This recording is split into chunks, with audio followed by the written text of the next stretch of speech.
Welcome on in, guys. Tobin here with you. Thank you for checking out the channel. Miami Heat getting ready for the play-in game. Jimmy Butler's former club, Philadelphia 76ers, the franchise dumb enough to not want to max him out and, of course, give their dough to Tobias Harris and Ben Simmons. Thanks, Philadelphia. We really appreciate that one.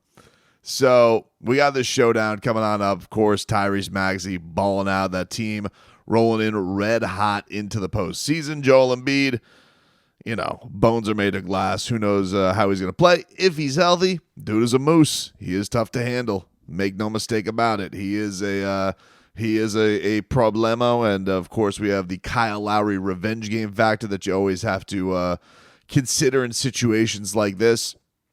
Last time Jimmy Butler went up against Kyle Lowry, wasn't really going at Kyle Lowry. What was that? Was that Kyle Lowry having some psychedelic thing up on his buddy? Does he have some extra gamesmanship, some extra strategy? Does he have some ins on his best buddy that we don't know about? Or is Jimmy Butler playing a little bit of possum? Playing not revealing his hand in the regular season. It's hard to say. You don't know. It's a funny thing. Jimmy Butler was doing an interview today with, or got released today by Slam Magazine, which was pretty cool. There's some interesting stuff in there. And the thing that everybody's going to glam on to is, of course, the money quote that comes out of there about nobody wanted to face the Miami Heat at a 7-game series. And I really, it's an interesting thing. I don't know where Miami Heat fans are at with this. If they're, I think you probably lie on two sides of the fence on this. You lie on the ingrate side, which, kind of rolls your eyes at it. Here goes Jimmy Butler saying the same thing. Or you could be with the side that you should be on, which is great. Jimmy Butler tapping into what he always has to tap into. Because, people got a little disappointed earlier in the year where Jimmy Butler goes, hey, it's that time. It's that time. Which he actually was describing in this pic. They were talking about his whole thing where it's that time in this piece, and noticing, hey, what does he mean by that? It's that time. What does he mean? It's that time. And it was interesting because people are going to go on to this quote. So he says, it's that time where people got to really think about going up against the Miami Heat and myself. I know what I'm capable of. I know what my squad is capable of. And don't nobody want to see us in a 7-game series anyways. We know that. Which, he's right. Here's the thing. I was getting ready to read this article, and I was ready to say, oh, we're going to win the championship again. And I can understand where that maybe gets a little fatiguing. Like Miami and Jimmy, they have not been able to get over the hump. Though there have been some tremendous magical runs that I don't think anybody could have ever thought the Jimmy Butler era under the Miami Heat was going to be this great. And I've always wondered this at the end of one of these is like, I feel like Jimmy Butler is going to get his championship with the Miami Heat. I've always just wondered, what is that going to be like? Is it going to be like him being the D Wade and carrying us? Or is it going to be like Alonzo getting his ring where he is just like the heart and soul playing balls to the wall, but you're going to need some other young buck to step up and be there, and it doesn't make it any less special. Everybody always says the 06 ring was for Alonzo Mourning, but Alonzo Mourning was like the ultimate role player on steroids for that team. I mean, for you kids out there, go watch his Game 6 and just what this maniac was able to do on defense. And I don't think that Jimmy is a role player yet. My point just being is, if Jimmy Butler and the Miami Heat don't capture a championship in his window, which I want to get to another quote here, which I find fascinating. Will they with him on the team, but he can't be the main guy on the team? It's going to be a fascinating thing that we have to find out this year. But I thought that Jimmy said something where everybody's probably sitting here and they're rolling their eyes and they're getting crazy about it. And they're, here he goes again, Jimmy Butler. Oh, let me guess, you take your team over every other team. But he is right. Let's be real about it. First of all, you saw that Tankapalooza that went off on the Eastern Conference, and you really think that was for the brittle 76ers who haven't done nothing, haven't done squat? That's what you think everybody was looking to avoid? You don't think it was Tom Thibodeau who I mean, wishes in his wildest dreams he still had Jimmy Butler? He's not. God, I don't want to go against the Heat. I don't want to go against the Heat. I want to go against Eric Spoelstra. You don't think Doc Rivers is thinking to himself, oh, bro, I do not want to go into a series against Jimmy Butler and Eric Spoelstra. I don't want to do it. I don't want to think about it. Cleveland, they're tagging to the damn Hornets to make sure that it doesn't happen. And so you can make fun of the, quote, NBA Twitter if you want to, but if you really think that everybody was tanking to avoid Joel Embiid, who you don't even know if he's going to be able to get through a series, and not Jimmy Butler, I'd say you're sorely mistaken.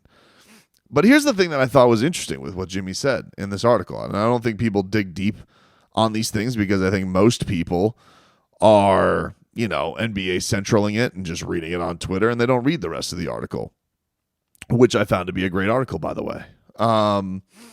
Because I didn't think a lot of it, I think the stuff we knew about Jimmy, I don't think there was a lot new there. Going to open up a new coffee shop. Learned that the Fall Out Boy music video was shot at the All-Star break. Learned that he is a very sore loser when it comes to losing at spades and dominoes. The Martin brothers are claiming that he's ducking, and that I don't remember, it was Jamal Cain or Haywood Highsmith saying that he was very mad at them for actually beating him at cards. But besides that, the Jimmy debunks. There's a great quote in here about debunking playoff Jimmy. If you don't remember the quote, it was him saying playoff Jimmy. He was asked by the great Brady Hawk, hey, Jimmy Butler, is playoff Jimmy a thing? Says flat out, it's not a thing. It's not a thing, dude.